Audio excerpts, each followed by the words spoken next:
Hello, everyone, and welcome to the 233rd episode of the Voluntary Viewing podcast, recorded on September 18th, 2023. I am Lucas DeRuyter. I'm just coming off of a nearly 2-hour-long live stream, so apologies if I'm a certain kind of way on this live stream. Andrew, I'm going to the well of internet questions on this one. Knife versus bat. What you rolling with? Like a vampire bat? No. Because if I can train a vampire bat, I'm using that instead of a knife.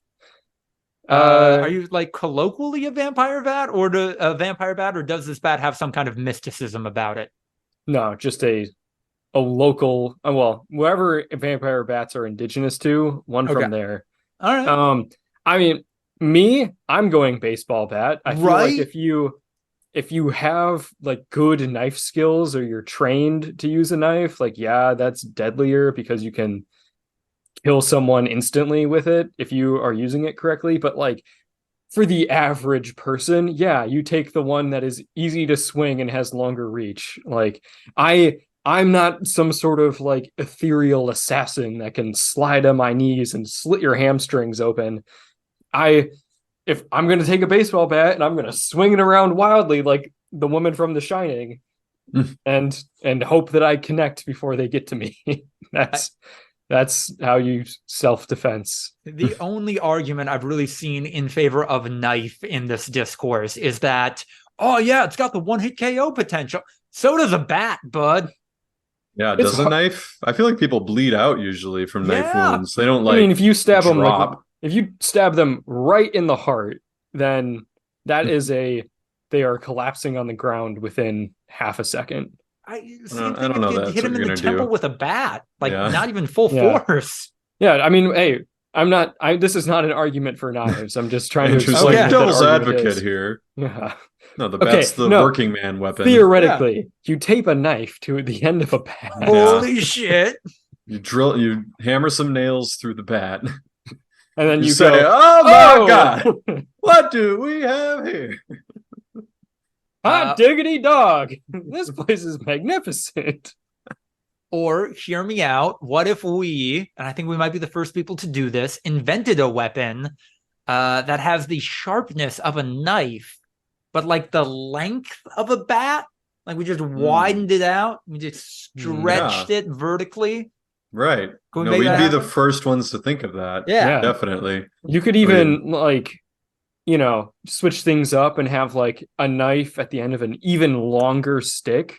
So you get maximum reach. No, I think you want the longest blade possible. And that blade, like if you were to hit someone with that would probably make them pretty sore, right? So we could call it like a sword, like it makes you sore. I don't know. That's kind of something like that. I think that's a stretch.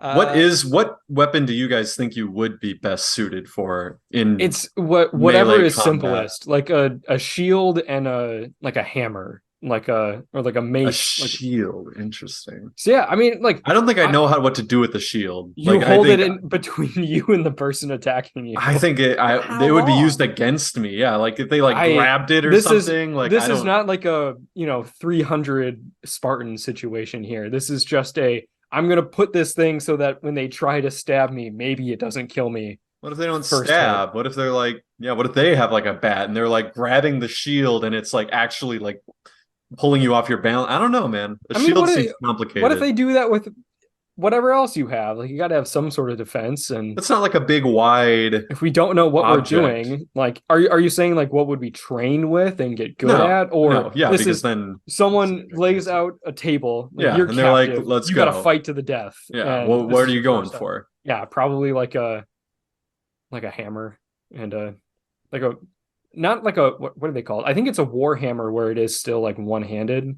Oh. Or a mace or something. Okay. Because or like a spear. Again, something. That's what I was going to say. Yeah. I was like, I think I'd want a pole arm. I think I'd want something that allows me to keep my distance a little bit.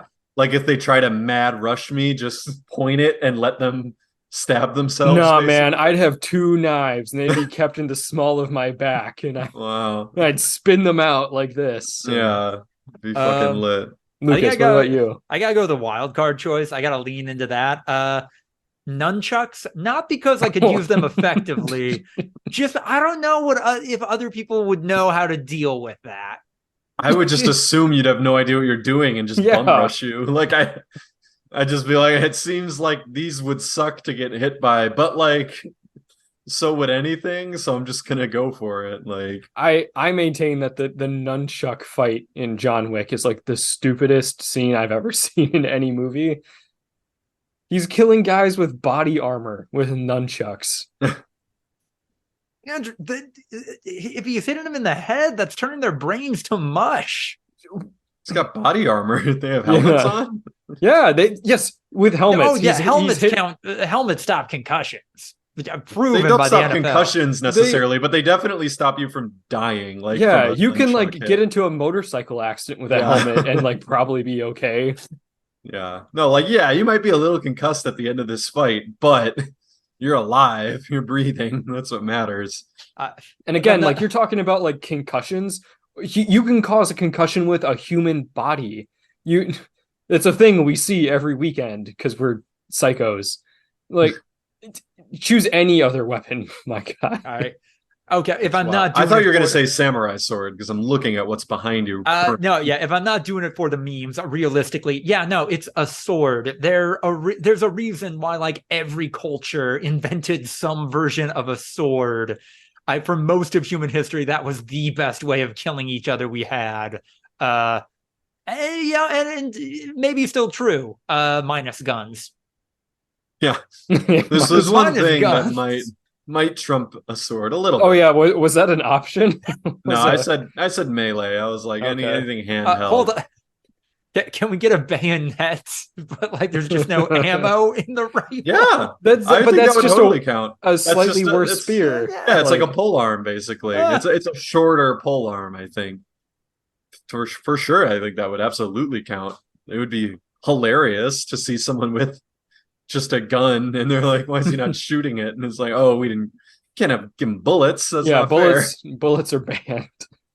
And it would depend on the type of rifle. Is this like a muzzle loader from like the 1800s? Is this like an M1 Garand from World War II? Is this like a minigun? This is a minigun with a bayonet on it. Like the length of the gun is gonna definitely impact the effectiveness potentially. One of those like super old like Chinese rifles that are like 4 feet long. There you go. That could work. I don't know. No, I think my first instinct is pole arm, just because of simplicity, and like if they get close to me, I'm dead anyway. So I'm just gonna hope to God I can keep them at bay. I think a sword is. I wouldn't know the first thing to do with a sword. I know you guys took martial arts training, so maybe but we didn't use swords. There was no swords in your martial arts training? No, we used Screama sticks, kind of.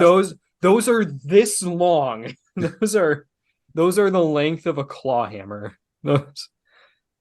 Again, that's the guy with the 2 knives out there getting fancy. Bow staff? Yeah, sure. That's a really long stick that you can hit someone hard with. Tape some knives onto the end of that. Now we're talking. That's me. That's the pole arm. It's good stuff. We can do it. Also on the podcast, Ryan Holtz. Oh God, what's a good meme question for Ryan? I'm sorry. Andrew, you're on the clock. Oh, I got to come up with the memes? Yeah. Ryan, where's the next place you're going to send in a job application to? Not. Are you snapping? Yeah, I'm snapping. I don't think we should do that. Jesus Christ. Okay, was Ryan? Milk before cereal, cereal before milk. Do you even eat cereal? Neither. Dry cereal, baby. Really? I eat dry cereal, man. Wait, okay. So it gets soggy. Do people put milk before cereal? Yeah, I don't have an opinion on this matter because I don't ever put milk in my cereal, but I do feel like the answer is cereal before milk. I don't know. Right. Just instinctually, that would seem weird to pour milk in a bowl without anything else in it. Because the cereal determines the volume. Like, you don't know how much milk you need until you pour the cereal.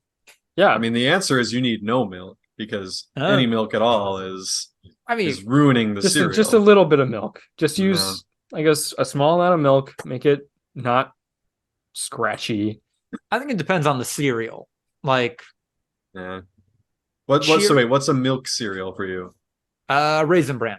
Yeah, Raisin Bran. Yeah, I don't eat much Raisin Bran. I have eaten Raisin Bran, and I've done it dry, just for the raisins. Okay. It's like Lucky Charms mode, where it's just like, I could just eat a bunch of raisins, and it would be doing the same for me. Just buy a bunch of Sun-made raisins. But like you agree for like Cheerios and other like softer cereals, that'd be weird to, because it gets soggy almost instantly.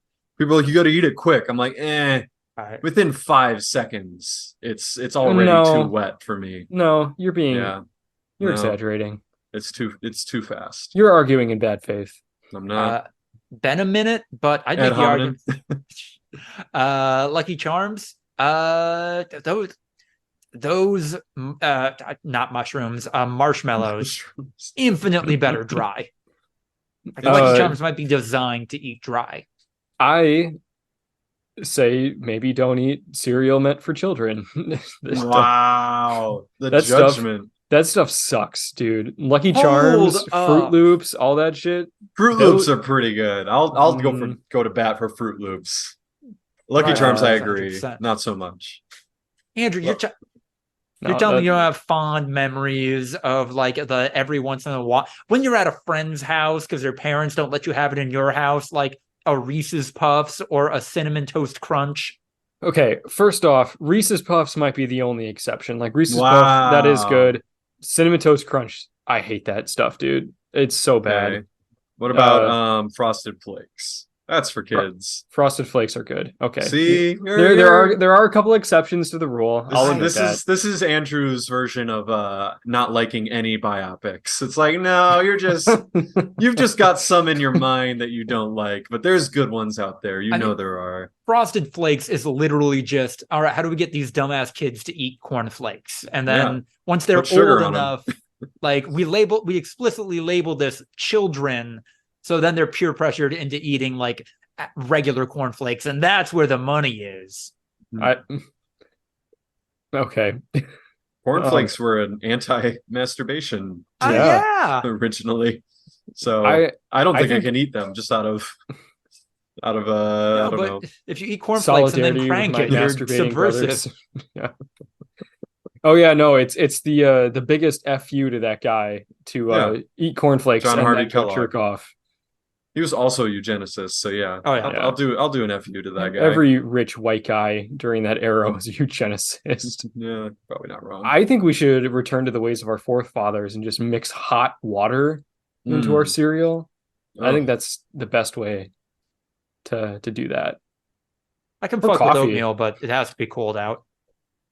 Captain Crunch. What's the consensus on Captain Crunch? I don't know if I've ever had Captain Crunch. I'm not a fan. Never had Captain Crunch. Wow.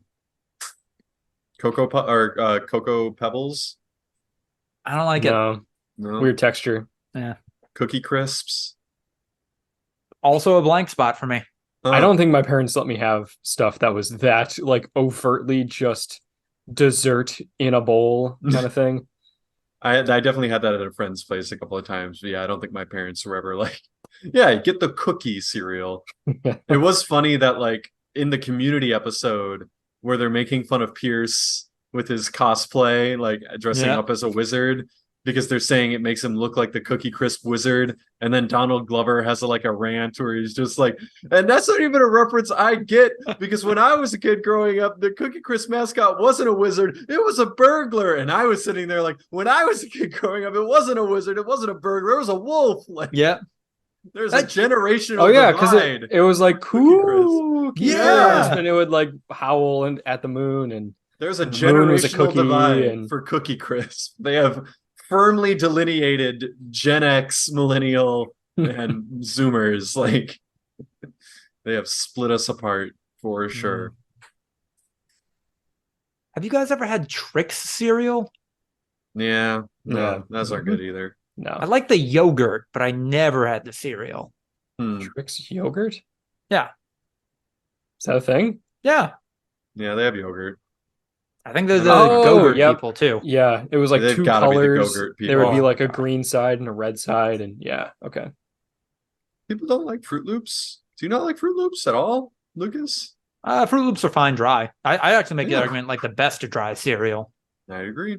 Yeah. Maybe that's why. Maybe because I like dry cereal. Hmm. That's why I like Fruit Loops, because they're good dry. No idea. Maybe. They do taste really bad in milk. Oh, maybe they're good dry. Maybe Yeah, Andrew, that get would on change it. my mind. Okay. Buy I'm some gonna go Fruit buy Loops, a box of Fruit Loops. pour them into a bowl at, what is it, 7:38 p.m. on a Monday. What else am I gonna do? Scooping them up. I'm like gonna Ezekiel leave Elliott. my microphone recording, and I'm gonna go Yeah. out to the store Yep. and then come back. You're gonna get back, and we're gonna get a live rendition, just a live tweet on a podcast of Andrew Ezekiel Ellioting a bowl of Fruit Loops. I don't know if like anything is more of a sad man's dinner than like, yeah, 7:38 p.m. a bowl of Fruit Loops, and then you know what, whiskey on the rocks. Like that combination is just Where did that come wow. from? You are bad. I don't know, because it's 7:30 p.m. I imagine you having a drink at this hour. I don't think Hairless you're Fruit Loops? allowed to have alcohol with Fruit Loops. I think Yeah, I think you get automatically arrested if you. that is an drink affront to the alcohol. laws of man and God. Yeah. Oh, you know, there's a terrible cocktail combining those two out there. I don't know that there is. Fruit Loops whiskey. Well, not whiskey, probably like a vodka or a gin drink. Fruit Loops. I can see them calling a drink a Fruit Loop, but there's no way that there's actually cereal in it. I found one called the Fruit Loop. It's colorful and creamy. I'm about to. There's no cereal in it. There's absolutely cereal in it. no. Tipsybartender.com. No. For some reason, the recipe's not showing up, but you can see the picture of it. Oh God. There's real cereal in that Oh no. cocktail. I found Yeah, one. it does. Yeah, what you'll need. Oh, wait. Fruit Loop vodka, blue curacao, half and half Fruit Loops. Fuck. It's creamy. They put milk in it. Oh no, there's half and half. Yeah, they put milk in it. Vodka. Jesus Christ. I found one on VinePair called the Toucan Sam. Great name, 2.9 stars. Ooh, I'm shocked. What's their rendition? Does it have cream? They did put it in there. Gin, Campari, simple syrup, pineapple juice, lime juice, and Fruit Loops for garnish. It still counts. It's basically just gin and like fruit juice. Yeah. That one's better. Like, not great. Yeah, people don't love it, it seems. Are there reviews? I want to see a review. 3 stars, no. 2.9. Yeah, I know it's got bad ratings. I want to see if anyone wrote up no. Whoever the Gerber group is, you should feel bad. Emily Saladino.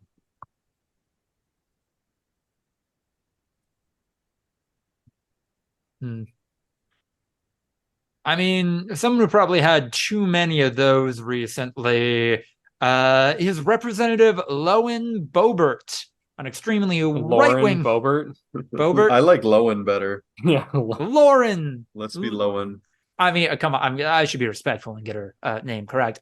Lauren Boebert, an extremely right-wing. Yeah, wow. I have just lost the ability to talk. Here, fine. It's Lucas. You've been talking for the last couple of hours. I got this headline. Okay. Do a little like tongue massage or something. It's fine. Okay. So Representative Lowen Boebert, an extramentally root-long politician from Huao is Quanon Advocate, anti-guy and supported the Jan 6th attic on the U.S. Capitol building, was kicked out of a Chalid friendly production of Beetlejuice for vaping and being disruptiva, and also for giving her date in HJ. Anyone else think Andrew got a little bit ooh voice in there? Ooh. Yeah. It was definitely the like widowy. He widowy hit the gwitty. Just a little bit. Yeah, so Lauren Boebert went to a Beetlejuice production, a live showing of Beetlejuice, and was like taking photos and videos and talking and vaping. I didn't see the giving her date. Oh, you didn't see that thing. video? No, I did not. Bro, they were brazen. Yeah. He was feeling her up, just like straight up, as open as possible. And then he reached down, or she reached down, and just in the middle of the street, in the row, people all around him. Oh my god, yeah, he's just. Oh, you found it? He's just like full on, like just. Yeah. Jesus Christ. I do love that they're like, everyone keeps saying child friendly, and I'm like, I don't know what that means. Like, it's a Broadway show. Yeah, like it's Beetlejuice. You know what Beetlejuice is? Like, everyone's like, this is like if they were jerking off to, I don't know, I'm trying to think of a kid's show. Like, The Wiggles. Wow. Yeah. No, it's pretty wild. Fuck, dude. This is nuts. They are really going at it. I thought it was going to be like and it looked kind of like her hand was placed on his crotch. It's as blatant as possible. Jesus, most people assumed the video was fake. It was so blatant, and then they're like, nah.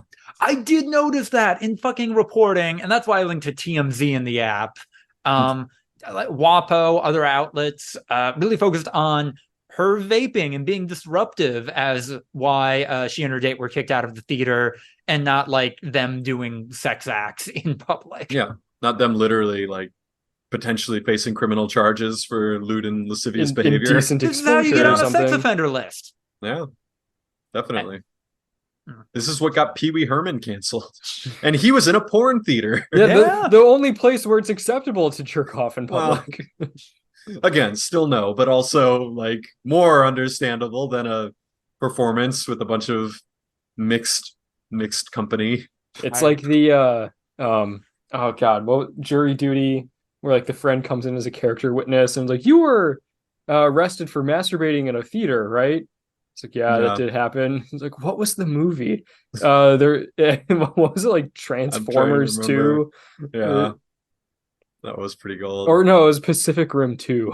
I think it was. Yeah, that sounds about right. Yeah, I don't know. I was shocked by that video. I wouldn't have included this in the doc. This was social media discourse for a day or two, but the difference maker for me, why I decided to include it, is that Lauren Boebert, or however you pronounce her name, very anti-gay, very drag shows are corrupting our children, which is just farcical that she would do that and do this, like do a sex act in public and then be like, no, the gay people are actually a danger, actually corrupting the youths. But then also she's a nut job who is pro the January 6th capitalist riot. She was like, no, those are my guys out there. Yeah. Constantly getting in feuds with Marjorie Taylor Greene about like who's the best Trump woman. Yeah. Who's the one that's really pro-Trump? Yeah. I do love that because people talk about like leftist discord all the time. Yeah. And then it's like, well, I think people just there's definitely a level where you get so similar to someone that you end up not seeing eye to eye anymore. Yeah, I mean the whole Republican Party right now is like pretty divided. Like I would say the House and the Senate, like the actual politicians themselves are pretty divided on just how extreme to be. There's the really, really bad guys, and then there's the really, really, really bad guys who are fighting over who's worse. The ones that are almost identical to them and how heinous they are, or black people Pretty much, yeah. Yeah, I did see that Mitt Romney is I forget if he's retiring or not running for re-election. He's not running for Yeah, re-election. he's not running. So that is an older, more powerful figure in the Republican, or an interesting figure in the Republican not Party more that's powerful stepping anymore. down. No. Mitch McConnell is very publicly circling the drain. That's going to be another internal power struggle, probably. Romney Yeah, was probably going to face a primary too. That's the part that people aren't talking about here. Yeah, Like, he just doesn't want to do that. Yeah, like it's smart, and I like honestly in the last few years he sometimes seems like the only somewhat sane person. I know he's got horrendous views on a lot of issues, but like yeah, like at the same time he was probably going to face a primary because he literally voted to impeach Donald Trump rather publicly and it became a whole thing. So yeah, he was like, I'm fucking old, we're all old, like why are we not stepping down? This is insane. And yeah, it's like it's time for Vivek Ramaswamy versus Alexandria Ocasio-Cortez. Let's get the Utes in here. Let's see what happens. It's like 38, I think. Oh, is he really? I thought he was he's young. 45. I'm pretty sure. I mean, I might have to make sure and check myself here. Yeah, he's 38. So damn, that's the next phase, you guys, that we get to look forward to. AOC versus Vivek, and we get to hear people like equivocate between them that like really both sides are bad. It's like, Jesus Christ.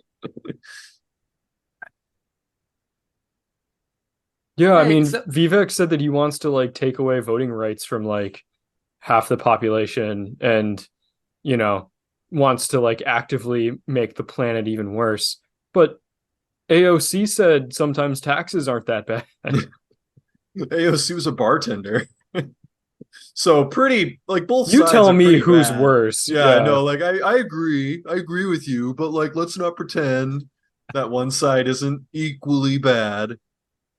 Yeah, I heard she shortchanged someone one time at that bar. That equally bad. I can't trust her with political money if she can't give someone correct change.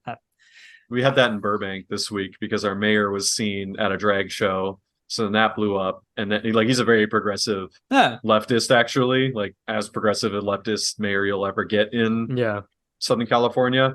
And then he like a couple days later, rather than like lay low and like let things just like that's stupid that this was a controversy in the first place, he was quoted saying like, I mean, eventually like the police shouldn't be a thing. It's like, oh yeah, you nailed it, buddy. Like you're not saying I disagree with you, but like damn, you're really picking your timing here as a politician in a place that has a lot of like old Hollywood money running through it. Like good luck, my guy. He's got my vote. I can't vote for him, but yeah, it's my vote. We also don't get to vote on mayor in Burbank. It's a city council position, and like the mayor is just a figurehead for, like it's just a member of the city council that is the mayor, but they're they don't have any more power than any other members of the city council. So, but at the same time, they represent the city more than anyone else. They have their name gets plastered everywhere. So yeah, it's like interesting choice, my guy. But hey, sometimes you just gotta stand up for whatever you believe in, even if you're not politically aligned with timing. I don't know. Yeah. I don't know. A bold strategy, Cotton. Let's see if it works out for him. And Burbank's also going to like representative voting this coming year, which is insane. Like, because it used to be all the city council seats were just at large. You could just the whole city could vote on them, and now they're forcing it to be districted. Like you can only vote for, you have one representative on the council for your district of the city, because there's like an old California rule written into elections that like it's okay to like do at-large elections for this type of thing, unless a member of a minority group sues you, then you have to do districting. Like it's a very weird rule. So yeah, then like some conservative Hispanic business owner sued the city because there was no conservative representation on the city council. And now we're gonna have a completely new city council probably. So what can you do? I don't know. I don't know what you can do unless you find an F-35, in which case, I guess, call the government. What's going on here? Did you guys not see this? I did not. Didn't know. This is so funny. So in one of the Carolinas, the U.S. military, they were doing some jet flying around, some training, and something went wrong, and the pilot had to eject. But not like, it wasn't like, oh God, my plane is going down right now, I'm ejecting. He ejected, and the plane just kept flying. They don't know where it went. I don't think it just went out into the ocean. Like they were looking in like lakes. Like they don't know where it fucking went. They put out a call saying, hey, if you have any information, call the government and tell them where it is. They don't this have is a fucking $1 billion plane. They don't have those things chipped. They don't have a fucking Apple tile in there. They do. They're supposed to know where every single one of these things is at any given moment. And like you could tell from like flight path and trajectory. Like they should know exactly where it went. And they probably have like a general idea of like, oh, it was in this, area and it's dense and we got to like get people in there to look for the wreckage or something. But the way that they just made it seem, it was like have you seen this man? Call local police station if you have. It was like a silver alert for a fucking fighter jet. They've located a debris field in Williamsburg County. Oh, really? I saw an update an hour ago that said they still had no idea. Yeah. 2 hours ago, personnel from Joint Base Charleston, in close coordination with local authorities, located a debris field in Williamsburg County, discovered 2 hours northeast of JB Charleston. But if you came across an F-35 wreckage, are you calling it in right away? Not right away. No. Are you in a video game, I'm stripping some high-tech pieces from this wreckage. In a video game, are you perusing through that F-35 wreckage and just seeing what you could see? If there's something worth $3 million that you could retire. High-tech communication devices, a jet engine, and a Sidewinder missile, that's going to end up in the back of a rickety pickup truck. And then they're just like, oh, it's weird. There's 2 sets of tire tracks coming out here already. Oh, I don't know, man. That's crazy. I don't know how that happened. And they've got like the Tesla feature with the Guardian or whatever. They've got the cameras on the side of the jet, just watching you walk up and just carrying away shit. Like a fucking missile. Comically struggling to carry all the loot that you've recovered. And I've got like a winch hooked up to my truck that I hook onto the engine and I just drive away with it. The blue check marks are sure going off underneath this tweet.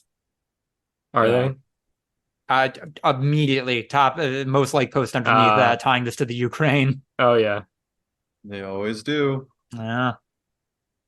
I've we got a nice back in my day this never would have happened type post.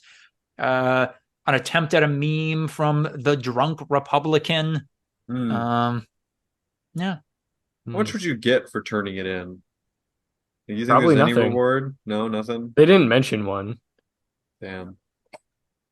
I would hope that they give you at least like $1,000. Is like, oh, thanks. I'm sure they would say like, and we'll get the local news station to, give you a 10-second, comment of, I was just driving around and then I found it. Yeah.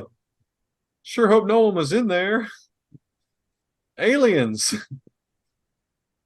Yeah, it's just a dude with like a Antifa flag patch on his arm and sunglasses and a mask on, being like, I don't know what they're talking about, missing pieces. That's crazy. Yeah, what? This is I'm sorry, I'm going through the rabbit hole of these like US military affiliated but not actually run by them social media accounts.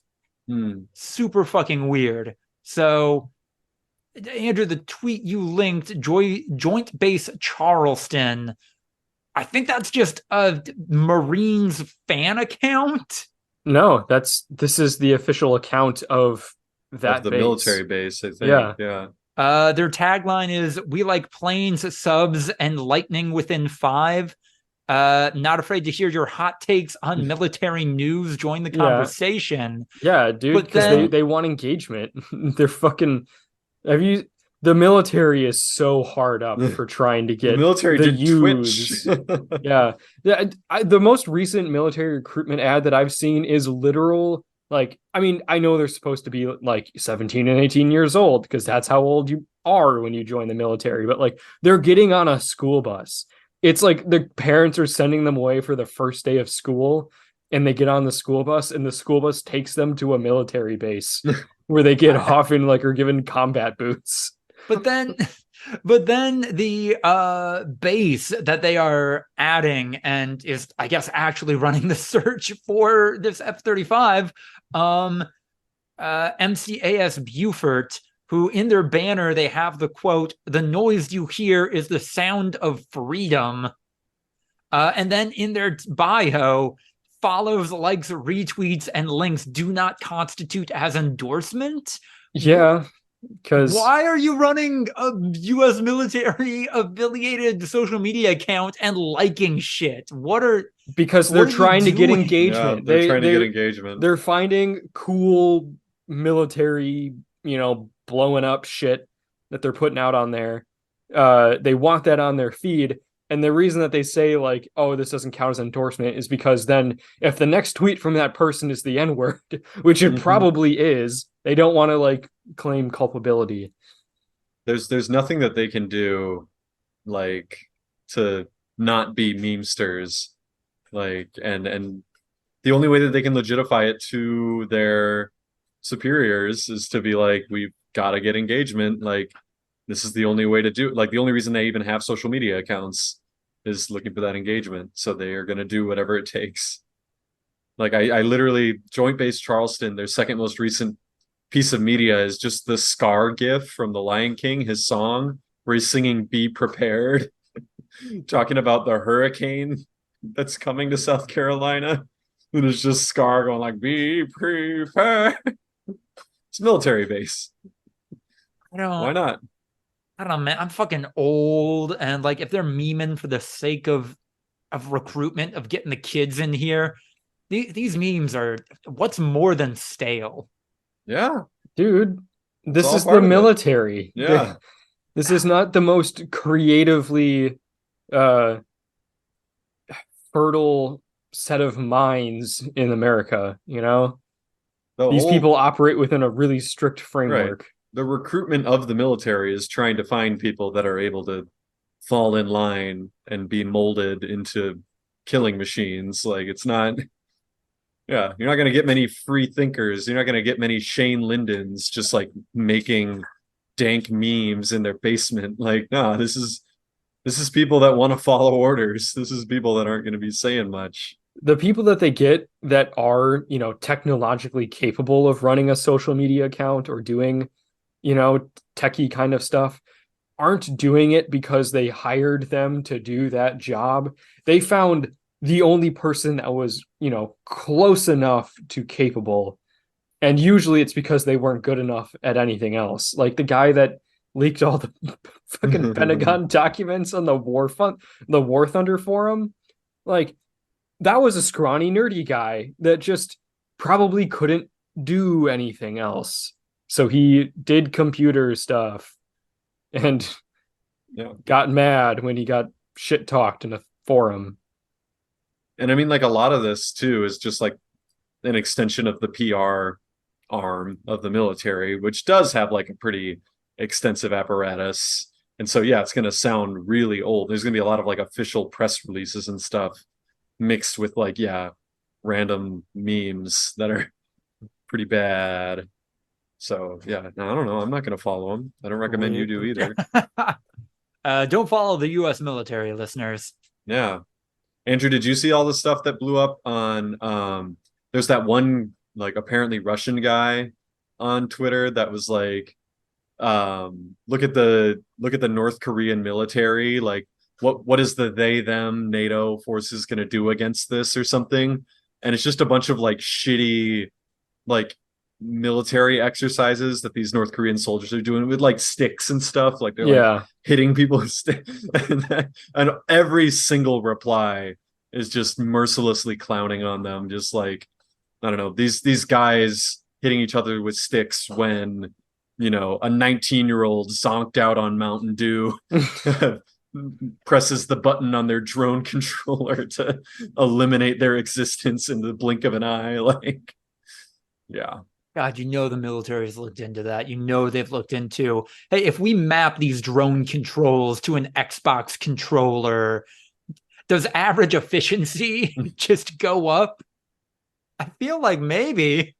It's my understanding that the drone operators do very little flying. That's at least with some of the models, is that like the drones kind of fly themselves, and all they're doing is just kind of like identifying target areas and clicking fire. Like, they like fly on a path. They're designated a path, and I think the drone controllers probably do that too. They say like, fly to this location, right? Do they're this not maneuver, like steering it. It's the controller they have is the camera that says, okay, kill that square block. Yeah, right. I see a glowing white thing there. Let's kill it. Oh, it's a school. Oh, oops.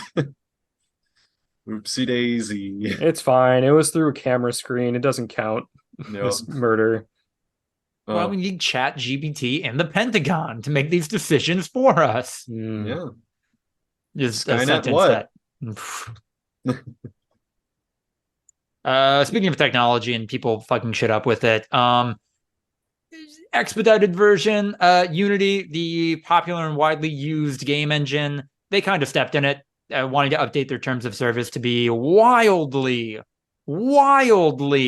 less favorable to developers. And that's why CEO John Riccitiello is the inspiration for the bad guy in No More Heroes 3. He just sucks, and he always has. Is he really? Yeah. Like insider trading and dumped 2,000 shares right before they announced this. Yep. It's fun. And there have been updates since I last posted this. Now it kind of seems like they're doing that relatively new business strategy, at least on a widely used scale of, so we presented the worst possible version, like the worst thing that we could do. What if we only do like half of that? We're listening to you guys. Isn't this so much better? Now that we're not hitting like the nuclear bomb button, and we're just doing something like still very shitty, but it's not the worst thing we could possibly do. Don't you guys love us? Yeah, I love you, Unity. Yeah. You're my father. I don't know. Is it actually the death of Unity though? Like when that feels like hyperbole, right? Like it's still going to very much be a profitable endeavor that's going to continue for a long time, in the same way that like every company that gets quote unquote canceled just continues. Nobody gets canceled. No, when was the last time somebody got actually canceled? Some people get mad and then they say, this is what being canceled is, and then nothing in their life changes at all. So it's kind of my understanding these changes pitched to Unity. Widely popular game Vampire Survivors uses Unity with the new budgeting restrictions imposed in this change. Like Vampire Survivors couldn't exist. Like the people making the game wouldn't be making money right now if they suddenly had to give whatever percentage Unity would be requiring them to give to them. Right. But like the business is going to continue because they'll just adjust things until they find the right balance of fucking over developers while also allowing them to continue to make them money. Like, I don't know. The problem is they already have, like within the structure of Unity as a company, it's like, hey, so this specific engine, like this part of the company that like maintains and updates Unity as a technology, that does not make us money. That does not directly contribute revenue.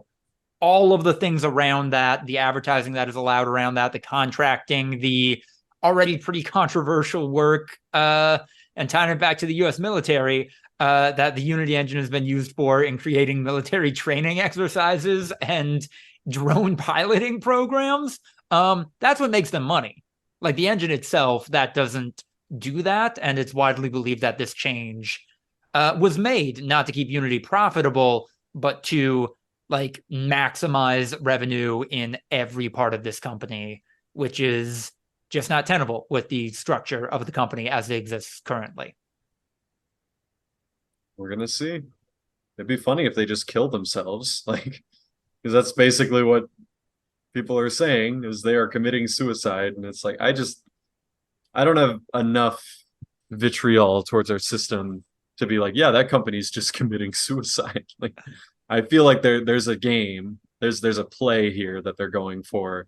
I don't know, like I've never heard of Vampire Survival. Like, I don't know if they're just trying to pivot towards like major AAA developers and not cater to indie developers. I just don't know. Like, I find it hard to believe that they're just putting the gun to their temple and pulling the trigger just because. I don't know. But then the CEO dumped 2,000 shares, so yeah. Well, he knew it would take a hit. Poorly received. Yeah, he wanted to make money now. Like he was going to sell shares, and he knew the stock was going to take a hit at the very least temporarily. And so, but isn't that insider trading? Like, yeah, absolutely. I mean, like, so, like, yeah. Business wise, I get why what he did makes sense, but the possibility of going to jail or getting fined more money than you make from that deal doesn't make sense.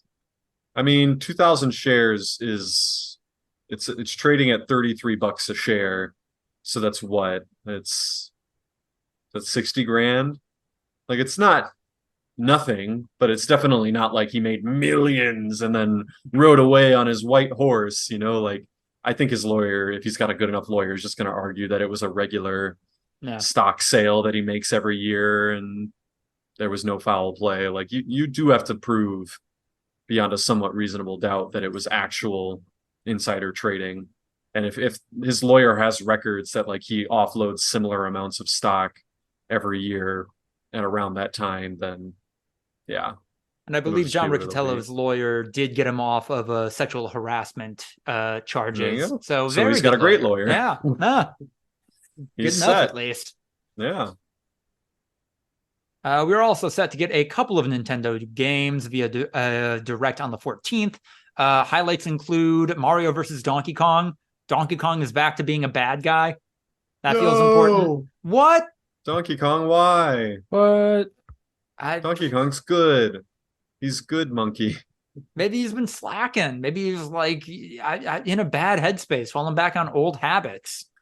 Is that what you do when you get in a bad headspace? You just go supervillain mode and try to kill people?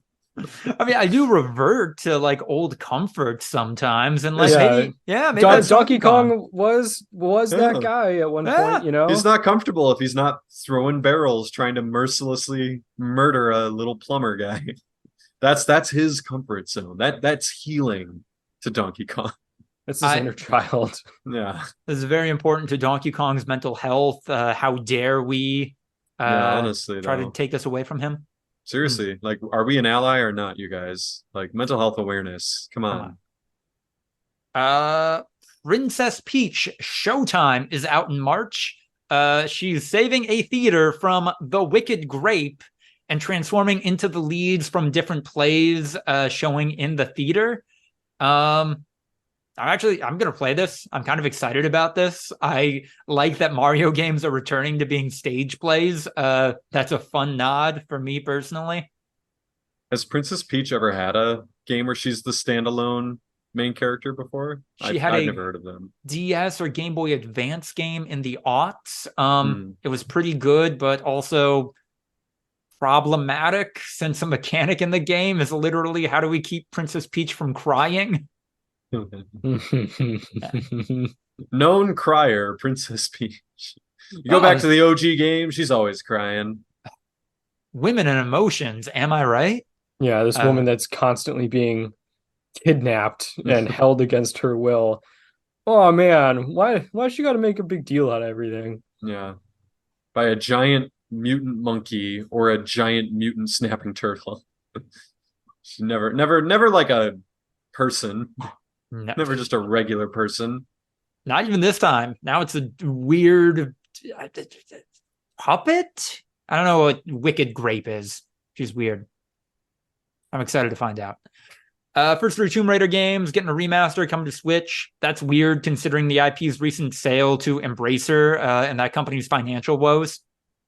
Is that the one where you can toggle between the graphics settings or whatever? Yes. Yeah, I saw that. People were like, how did like the Grand Theft Auto trilogy and other like recent remakes not consider something like that? Like, that's insane. I remember that for Halo 2 remaster back in college, when for the Master Chief Collection you could just toggle between graphics settings with the push of a button, but it's not.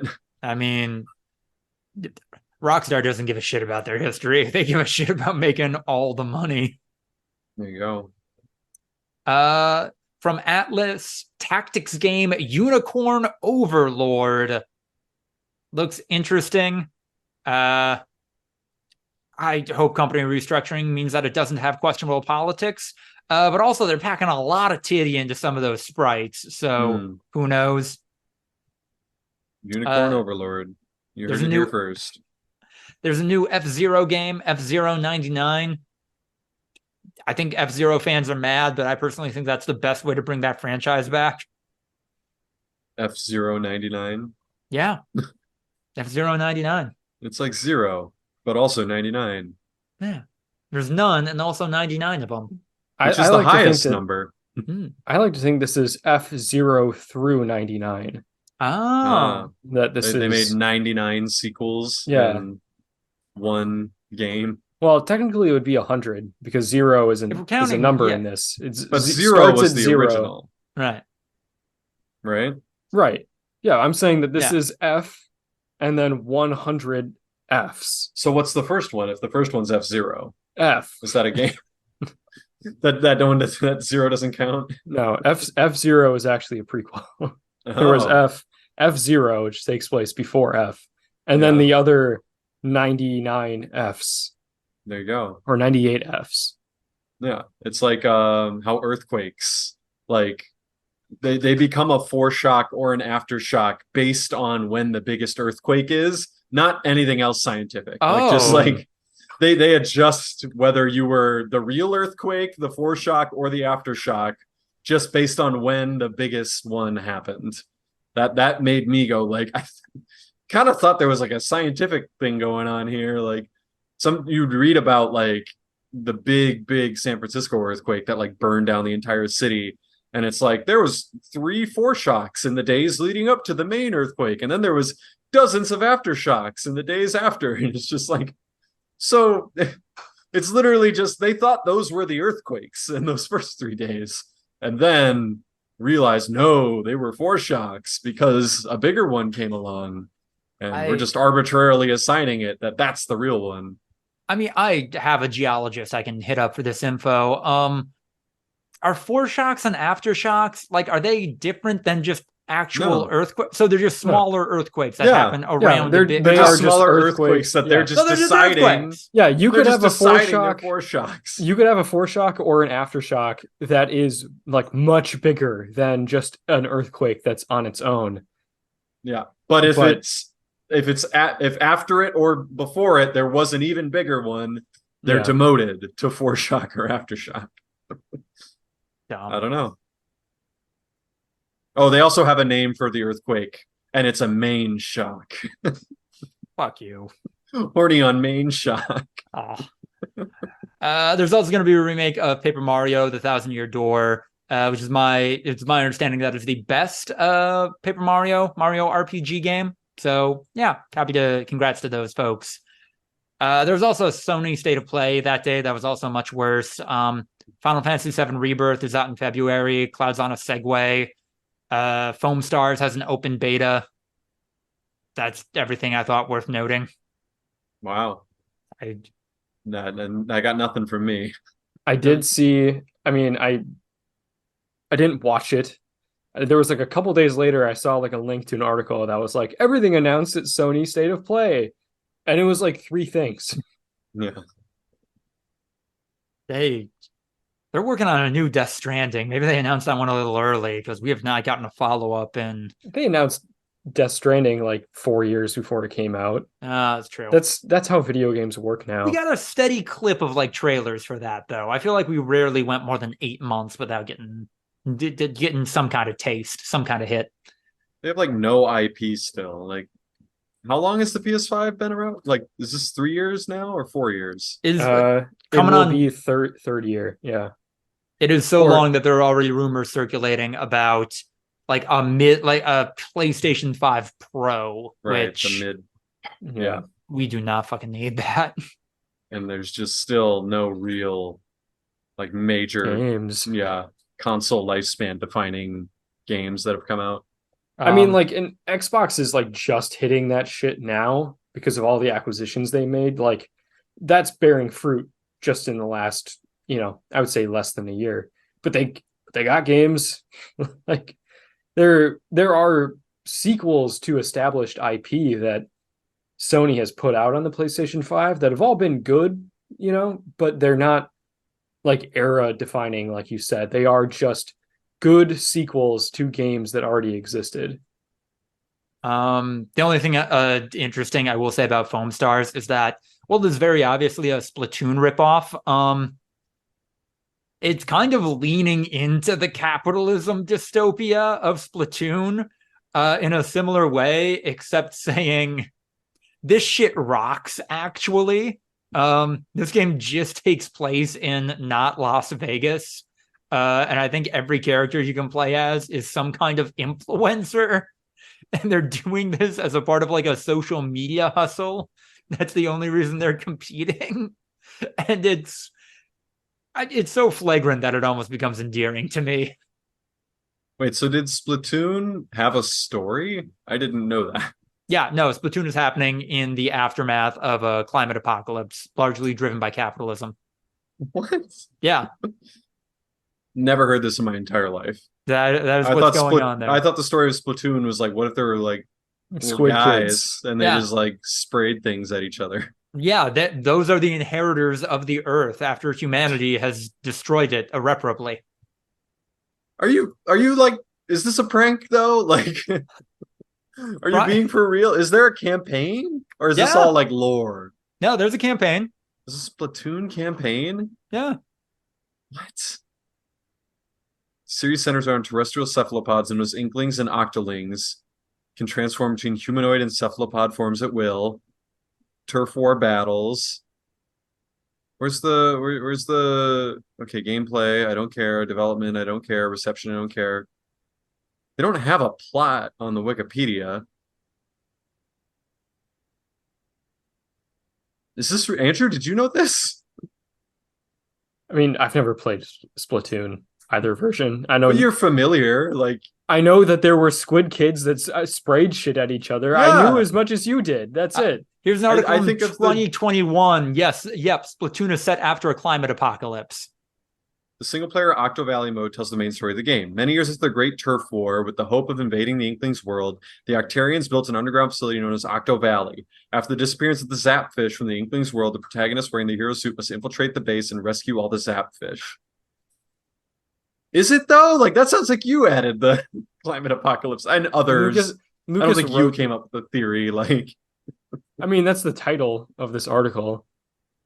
With creatures of the surface driven to extinction by rising sea levels, the ancestors of Inklings were free to haul their 10-legged bodies up to the abandoned land. This is how the mollusk era began. Did you play Splatoon? Yeah. Okay, and you agree that yes, 100% this game was intended to be literally 100, like, climate apocalypse. The squids were the only ones to survive. And the Octolings. Yeah.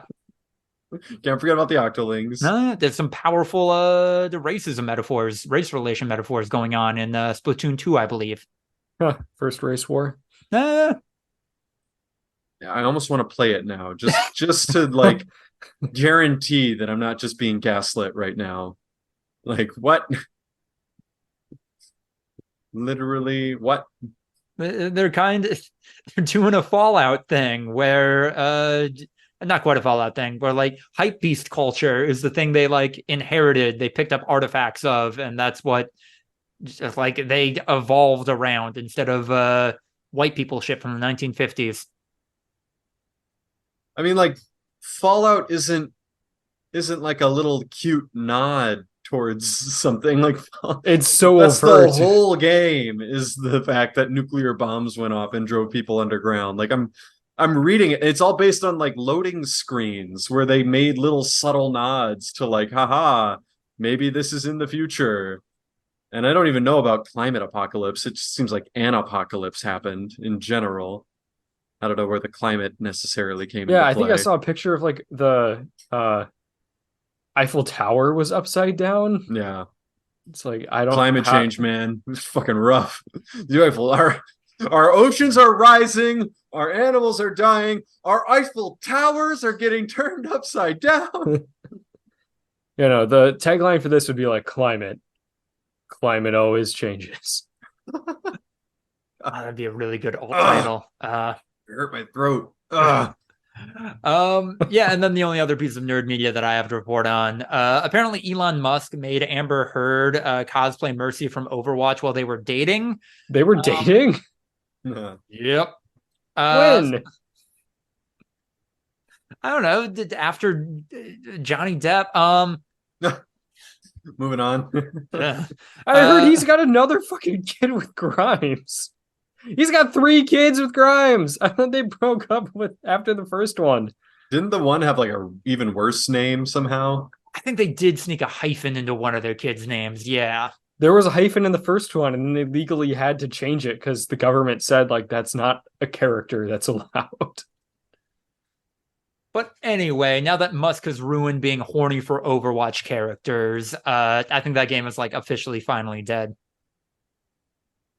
Yeah, sorry, man. Sucks. It was fun for a little bit. Yeah. Wait, so why are we not allowed to be horny towards Overwatch characters? Oh, because Elon Musk did it. He ruined it. Well, what? Okay. That's not the reason to not be horny. Like, Hitler like brunettes. Every bad person is into something. You can't just cut all of that out because another bad person also likes it.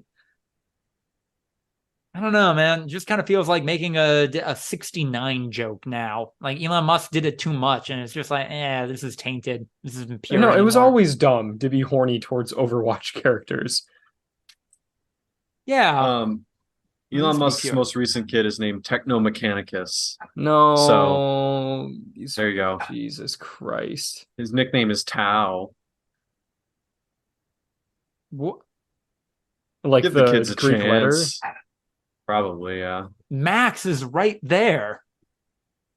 No, I don't think they're thinking about anything other than edgelord shit. Yeah. They do not give a shit about the life of this child.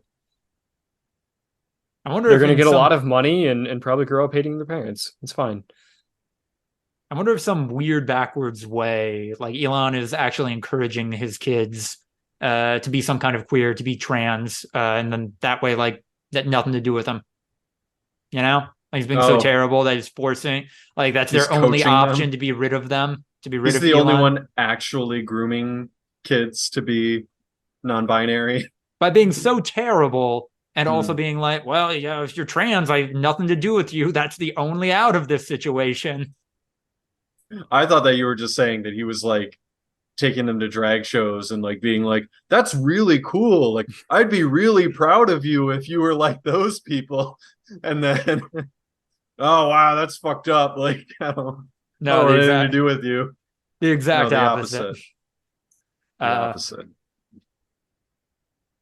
I don't have a segue into this one. DraftKings made a never forget parlay around the Mets, Yankees, and Jets all winning on September 11th. That's so great. That's legendary. Oh my god. The random associate who came up with that. It was probably like called the New York Parlay or something. Yeah. And he was like, no, we've got a chance here to do something special. Did they win? Did all 3 teams win? I don't know. Not. They canceled the parlay though. Like they pulled it down. Okay. Well, you could still make the parlay. They just didn't call it the Never Forget Parlay and then promote it for you. Like they didn't say all bets are off. Us calling it the Never Forget Parlay means it's all invalid. Nope. Mets didn't win. Yeah, it looks like the Mets lost to the Diamondbacks. Letting down. I mean, it's the Mets, so they do this anyway. Actually, you know what? That's probably more in the spirit of New York for the Mets to lose than the opposite. It's all about the Mets, baby. Come on, let's go, Mets. Get a home run. Come on, Spider-Man. I still think that's one of my favorite TikToks of all time. It's not all about money, the money, Spider-Man. It's about the Mets, baby. Come on, Mets. Wait, did the Yankees not? The Yankees didn't play on 9/11, so I don't know. Did they not? It was the game surrounding that. I don't know. But I see the screenshot. Is it fake? Oh no! Did we all consume misinformation on the internet? No. I did see this though, so I feel like it's real. Right. Wait, did the Jets? Yeah. Ugh. Wow, I really fucked up my throat.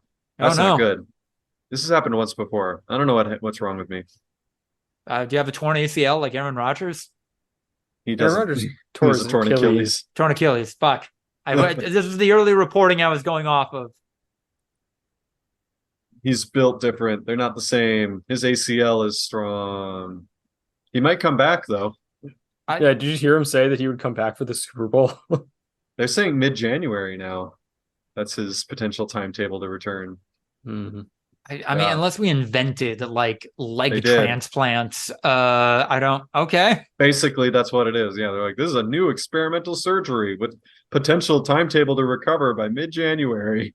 And it's like, yo, what? Well, I mean, Cam Akers did it 2 years ago. Yeah. He was out for 5 months. That's what they're saying is, Cam Akers was another early. Cam Akers was 22 years old. Yeah. No, of course it's insane. But people are saying that, they use the same technique as Cam Akers and it's gotten better and more refined. And there's a very real chance that he'd be ready to play by mid-January.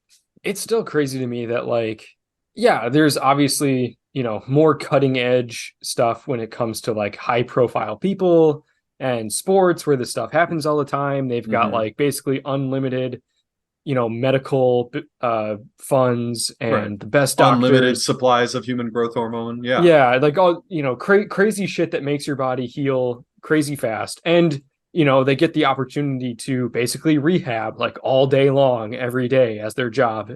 But if I tear my Achilles, I'm in a walking boot on a scooter for 2 years. Mm-hmm.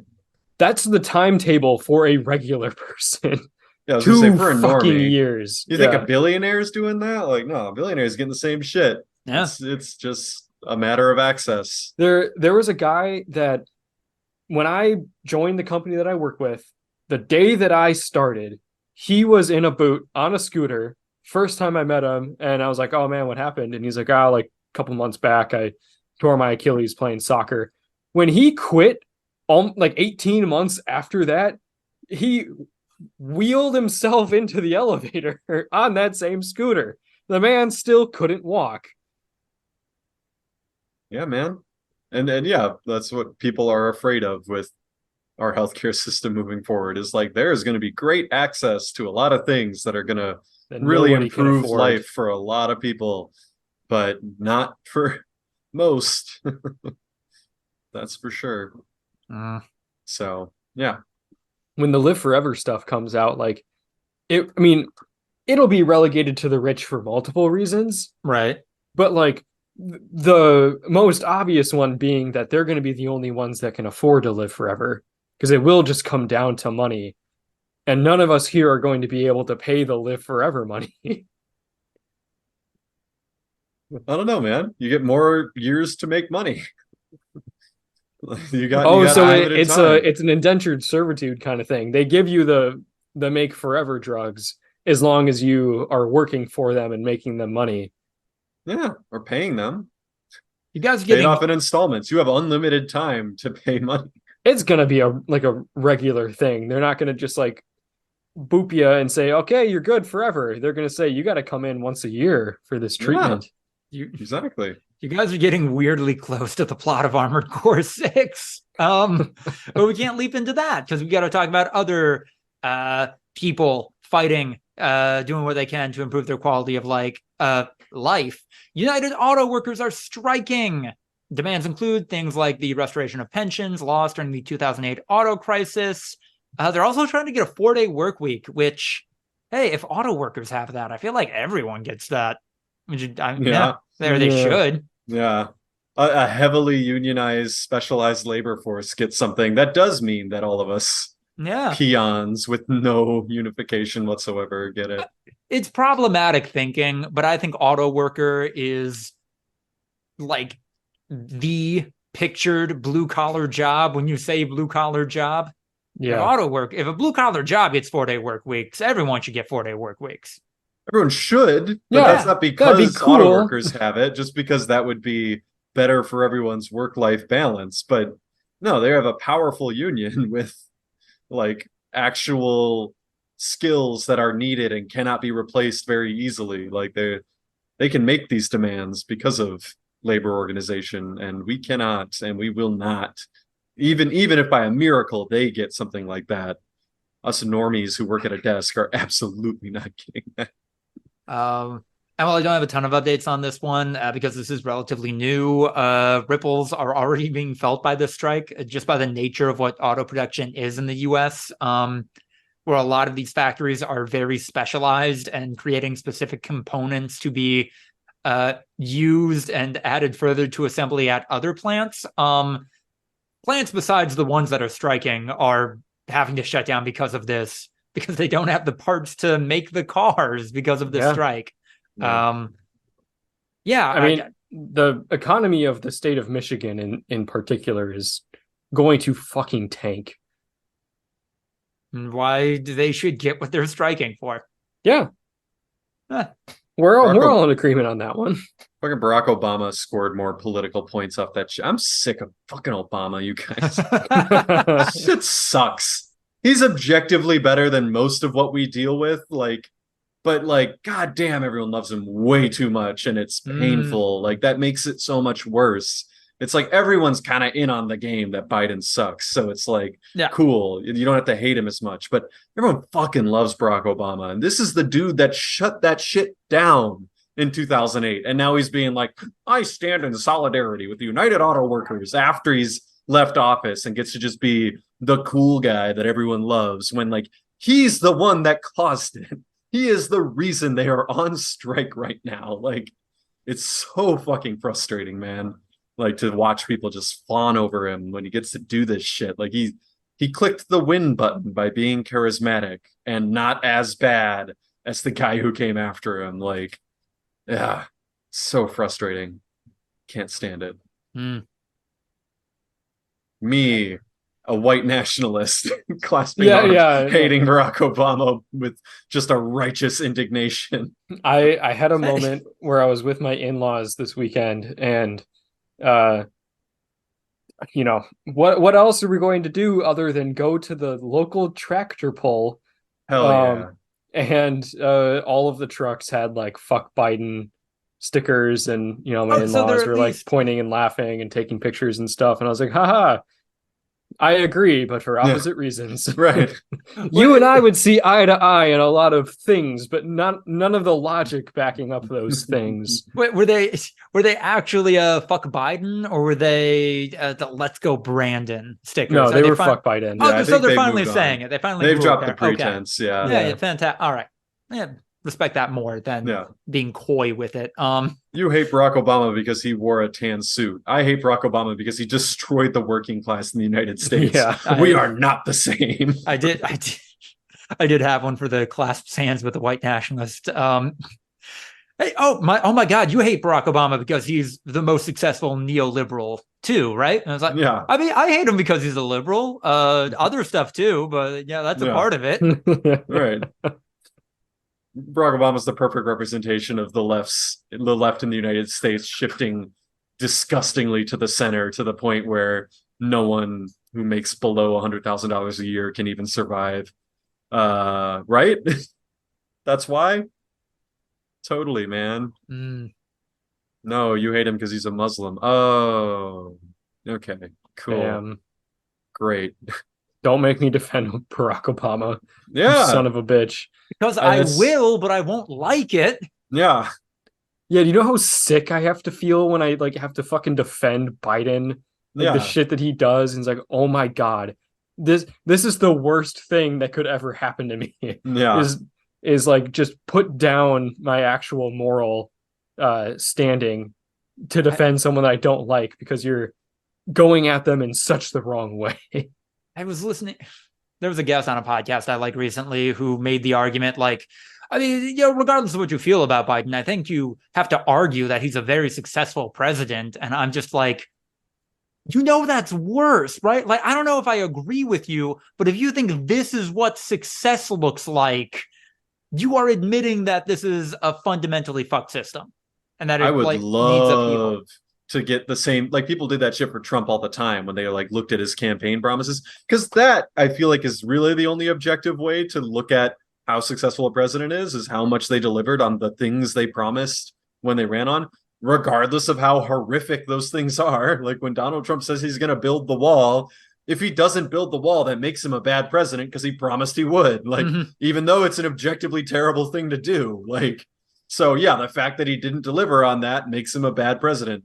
Yeah, if someone did that shit for Biden, like, ooh, man, he made a lot of promises to try to appeal to the left-wing base after Bernie Sanders was forced to drop out. Like, I would love to get a counter on that. I would love to see what he actually accomplished from that shit. The kind of God. like the last gasp that he was going to have was the student loan forgiveness thing. Yeah. And they failed to account like the strategy that Republicans and the courts are going to take with it. And they just said, we're going to do this because we want to, and didn't have like the kind of backing they needed to get it through. And they took that away from me.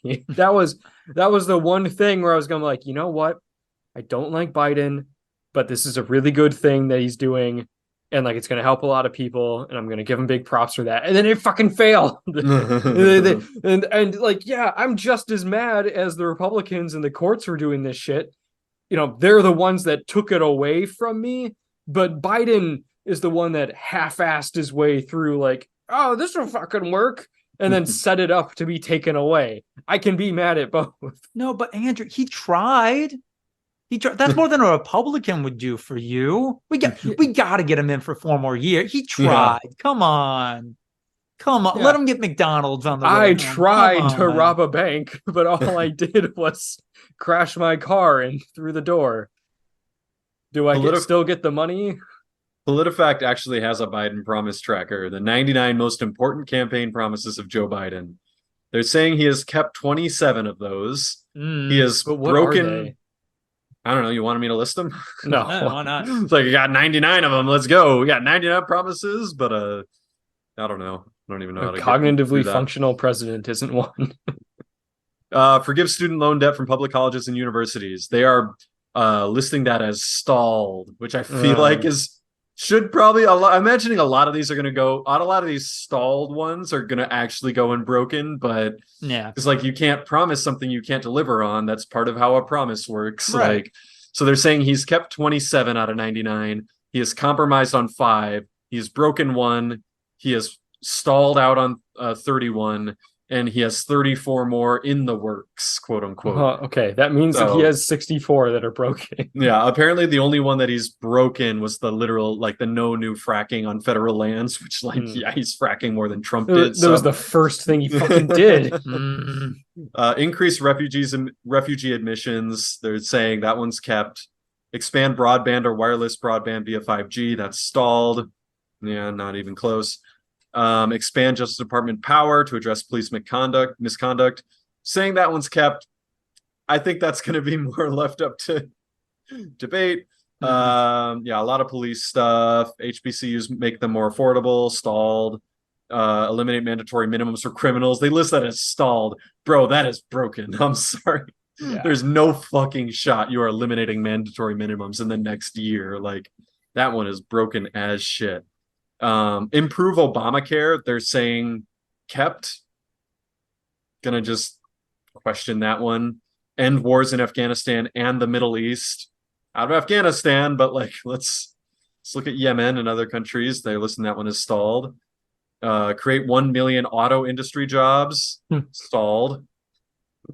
Disadvantaged communities, 40% of spending benefits stalled. Work to codify Roe v. Wade. Jesus fucking Christ. Decriminalize marijuana. Double the value of Pell Grants. Guarantee 12 weeks of paid family and medical leave. Like, it's a joke. Like, I don't know, man. He got really specific with it too. He didn't say, I'm going to make America great again. He said, I'm going to do these specific things. And then just Biden kind of forgot about the campaign promises. Let's see. Trump promise tracker. Let's get the PolitiFact version of that. So they tracked 100 promises. He kept 24, which is about the same as Biden, but again, we've read some of the ones, and Right. Do they have any of those that are listed as stalled? No, the stalled is gone. Okay, good. The stalled and the in the works are gone, believe it or not. He's got 55 broken and 23 compromises. So it's about 50-50 between kept / compromise and broken. But yeah, when you start tallying up the Biden stalled and in the works ones, which he's got a little over a year left, yeah, I think they're going to be more or less the same. So look, do I appreciate that he's working on the promises that more align with my own political sensibilities? Sure. But like, Jesus Christ, an objectively successful president, like, get that shit out of here. It is brutal. So yeah, no, I empathize with you, Andrew, because it does put you in a very weird position when people say fuck Joe Biden and you agree with them wholeheartedly, but you can't do that because you know for a fact they're doing it for some real fucked up reasons. Like, yeah, like I can't physically say, yes, I align with you because I know who you are, or who you probably are. Yeah, you know the reason they're saying fuck Joe Biden, and it is because he's not overtly racist or something. Like, he likes black people too much, and you're like, okay, all right, can't agree with you there. Sorry. Y'all checking anything out? I can go off about Armored Core for a little bit, but I want to give you both the opportunity to talk about your passions and interests. I started watching The Foundation on Apple TV. Oh, I've been meaning to check it out for a while. Finally, and the second season came out this year. I'm like about halfway through season 1. So I heard season 2 was really good. I flamed out in the first episode. I heard it was just so boring. I don't know. Does the first season get better? Or how long does it take? There's good moments. I would say like halfway through, I really like the concept. I really like the imagery I love the and concept. Visuals. Yeah. And I love space. So yeah, it should be for me. That's the thing is, it's just so boring. I didn't think the first episode was super boring. I thought it kind of sucked me in. Episode 2 is where I like really got into it, and then since then there's been like good moments, boring moments, kind of in between. Still, like, it kept up with like the cool visuals and concepts and that kind of stuff. And then yeah, I heard the second season's really good. So yeah, I mean, check it out. Ryan, sounds like you already did and decided it wasn't for you. I might have to do it because I heard the same fucking thing. God. But Jared Gleason, or what's Jared? Not Jared Gleason. Who's Jack the guy? Gleason? Who's the guy from Chernobyl? Jared Harris. Yeah. Who's Jared Gleason? Did I think you're thinking of Jack Gleason, the guy who played Joffrey in Game of Thrones, combining him with Jared Harris? And Brendan Gleeson? Not similar. I was thinking of Brendan Gleeson. Goddamn. Jared Harris and Brendan Gleeson. Never were there more alike actors. Yeah. No, Jared Harris does a good job. He's in 2 episodes. I fucking love Jared Harris. That alone could put me over the hump. We're playing through fucking Baldur's Gate. Yeah. Ooh. Goaty contender, if not runaway favorite right now. I picked this up. Fun. I got to get in there. It's we defeated a hag. That was great. Yeah. You beat an old woman? Oh yeah. She was tough. Oh, very. We died. That was the first time we actually had our party die out and had to restart. We had a reset. I imagine this is weird with the multiplayer again. Are you guys strategizing in these fights? Are you going in with Yeah. Depends on the fight. Sometimes someone just like randomly wanders off and then it's just like, oop, and then they're in combat and we all have to run to their rescue. But a lot of times, yeah, it's we put a little thought into it, and if there's like an obvious choke point as the tank, I'll kind of like get in there and try to absorb as many hits as I can. If there's like an obvious perch that you can kind of get a strategic viewpoint on, like I feel like Jason and Andrew, you guys kind of get on that and take advantage. Ryan takes all the hits and deals the most damage, while Ian and Jason do damage from a distance, and Andrew is useless at any given moment, except for when sometimes he calls up a big fucking glowing hammer to follow him around and hit people. A hammer. The hammer is good for comedic value because it's very much a Spider-Man into the Spider-Verse Spider-Ham style, just like yes, bonk. Like the hammer just kind of turns over and hits them on the head and sometimes kills them. Like you're the healer, you're keeping people alive, you're support, you're the mercy. I'm running out of spell slots pretty fucking quickly. Oh no. And you might need to look into the specking properly. I need to change some shit.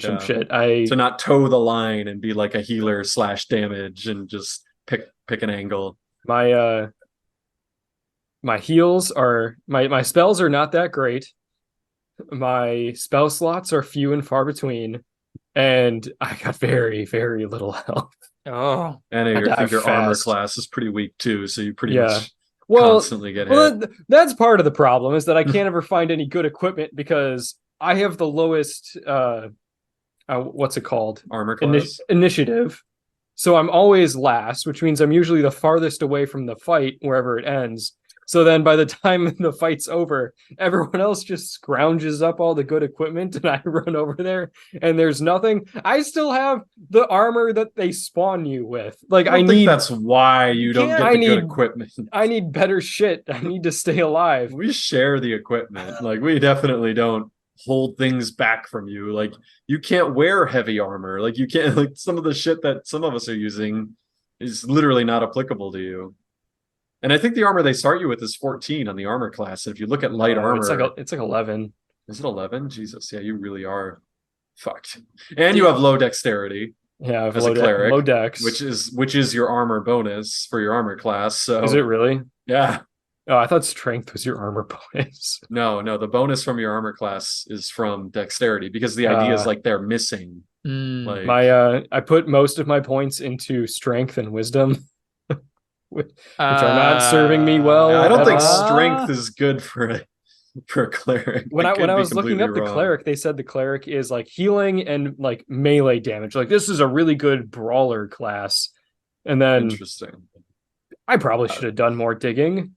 Yeah, I was like, we watch Dungeons and Dragons stuff. I feel like a cleric is a pretty pure healer, like traditionally. Not saying that you can't have a fun mixture. Like we do fine as a party.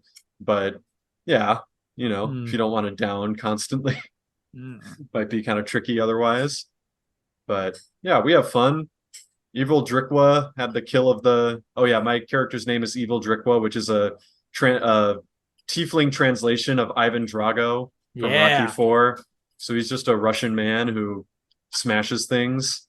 And yeah, in the most recent playthrough, there was a goblin archer up on a little platform and I couldn't reach him on my turn with my movement. So I broke the platform with my sword and then used my bonus action to just stab him and brutally murder him in one hit. Just took down everything in the environment. It's fun. You forget the thing that you do where you like, as your bonus action, will sometimes pick people up and throw them at other people. Oh yeah. Sometimes you got to just throw a guy into another guy, of course. Is there... I mean, I assume this is all happening in a way where y'all can communicate. Yeah. Has there been a level of coordination where, you use that bonus action to pick up a guy, throw him into another guy, and then that puts him within the range of another party member who can then kill him? Or is it that level of strategizing? It sounds smart. We could do it. Yeah, that sounds like a good idea. When it comes to range and placement, we're a little more haphazard than we probably should be if we're really like try-harding. I think the fact that we haven't really come across a serious challenge until the Hag, which kind of came out of nowhere because she was using a lot of hold person spells, which essentially just stuck half of our party and we didn't really understand how concentration worked. I think if we had like a difficult time, we would start getting a lot more strategic about that stuff. And I imagine there is an argument to be made in this game's difficulty, in this game's design philosophy, that, Andrew, it sounds like you backed into it unintentionally, but I imagine there are people who are role-playing a character who is like, yeah, this is the buffest fucking cleric out there. That's what the gym is, the church in which he worships. Like, that's his whole deal. So you would... Yeah. The deity that he pulls power from is just his own body. Leg day is his Satan. Yeah, so you would have to account for people like playing less than optimally. So I don't know. I don't think Seamus spends much time in the gym. No. There's there's like a couple of like running gags / storylines that are developing with our players. Jason's is that Jason is like definitely evil, but like trying to hide it. Ryan keeps getting woken up in the middle of the night with some sort of like weapon pressed to his throat. And it hasn't gone well for everyone who's done that to me. It's been a real bad time. Seamus is just failing Riz checks every single time with really this struggles with the ladies. This other cleric that he's trying to hit on, and then he also slips in grease a lot. Yeah, I slip all the fucking time. That's again, it's dexterity. He got low dexterity. Wait, did you? Oh my, Andrew, did you just accidentally create an Irish stereotype? Yeah, but that not accidentally. Oh, that was intentional. You should probably be like half drunk a lot more often. That would be more fun for RP. Yeah, but no, that was your initial character thought, I believe, was make an Irish stereotype. So, can you get drunk as a character in this game? Can you consume alcohol and have it? And it has like status effects. Yeah, for sure. Yeah, fuck it, let's do that. Get Seamus's whiskey, and Ian's like the bleeding heart. Like, I don't know, guys. I think we should protect people. No, and all of us neutral / evil people are like, ooh, no. Protect? I want to attack. Yeah. Yeah, no. Seamus like does protecting people because otherwise he would feel bad, not because it's the right thing to do. I love it. Utilitarian. Now before we wrap, I finished Armored Core 6, which I think is a really good exploration of the loss of autonomy, the loss of identity under capitalism. There's a line in one of the game's endings where your former boss, who introduced the game with the promise of, okay, cool, the surgery to make you better at piloting a giant robot, to turn you into a gun, that was all successful. Hey, you just got to work this job for a while. You work this job, you make a bunch of money, and then we can undo the surgery and you're good to go. At the end of one of the endings, he is in a functional fugue state where he is zombie piloting a giant robot and mumbling as much to you as himself, like, what are you doing here? Why? No, you got the money. You got the money. You get your body back. You don't need to be here right now. Like, what are you doing? And like, man, if that isn't a really good exploration of the fucking like neoliberal, this system works. Like you did it. You did the system. You are good at the system. Why are you still here? What's happening? And just not able to conceive of a better way of things being. That was really powerful to me. One of the final lines in Armored Core 6, who is coming from a guy who turns out to be like the final boss fight, who just sucks. That's his entire character. He just sucks. He's just dipshit. Yeah, he hates you because you are better at capitalism than him. Oh my god. His final line is, "I always envied you, the freelancer who had it all," which is a funny line, but it's supposed to be funny in that moment because you are essentially a freelancer in this game, and you have realized more than anyone that this shit is fucked. Being a freelancer in this world, in any world, fucking sucks, and you are actively fighting to make it so people don't have to be in your circumstances anymore. Yeah, that's really good. And also the secret actual villain. It's a little bit of a trope. It's a rogue AI that has gained sentience. But also appropriate because the rogue AI is running like the mercenary base that you've been stationed at for pretty much the entirety of the game. Like it is a creation of this system that would not exist without the capitalistic and like artificial human conflict forces that have been created. Yeah, it is a byproduct of that.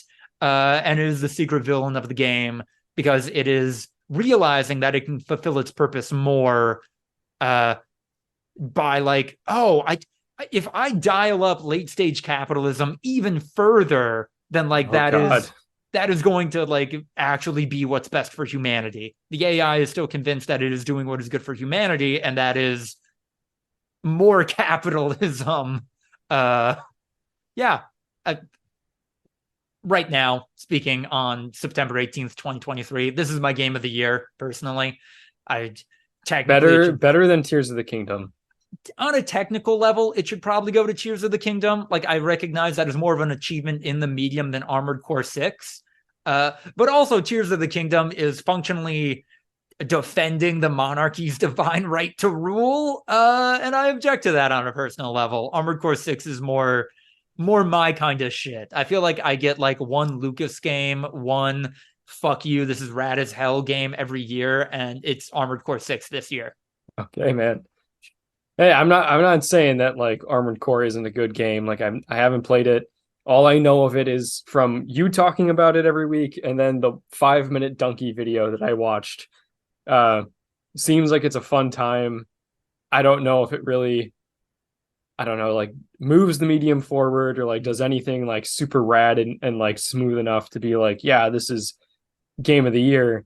I just think Tears of the Kingdom is so good, man. Like Baldur's Gate is like awesome and it's cool and it's a game that's unlike anything I've ever played before. Tears of the Kingdom is just, I mean, Breath of the Wild was kind of a consensus. This is either one of or the best games ever made. And Tears of the Kingdom is, what if we did that and did everything way better? Mm-hmm. So I don't know how you can like say that it's not kind of like the best game ever made. But if you just like Armored Core 6, then good on you, man. Yeah, I like it a lot. And I will say, in response to the donkey video, one video he put out a little more critical of Armored Core 6. Following video he did had some allusions and references to Armored Core 6. So maybe that's one of the ones he goes back on later and was like, actually, maybe this is legit.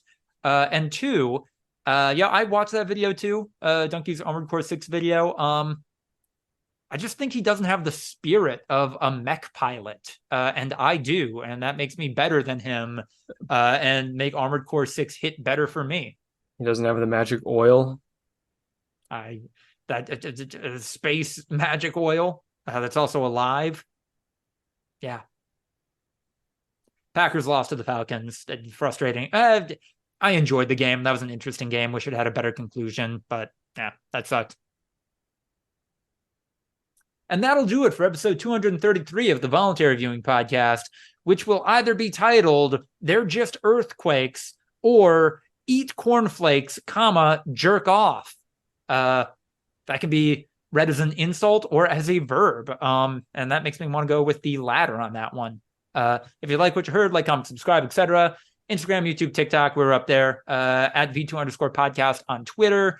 Support us on Patreon. Join the likes of the terrific Tiffany Cole and Sucky Badger. Follow me on, don't follow me on Twitter. Follow me on Blue Sky. I'm Lucas DeRuyter on Blue Sky. Follow me there. That it. All right. Goodbye, everyone. Have a great week.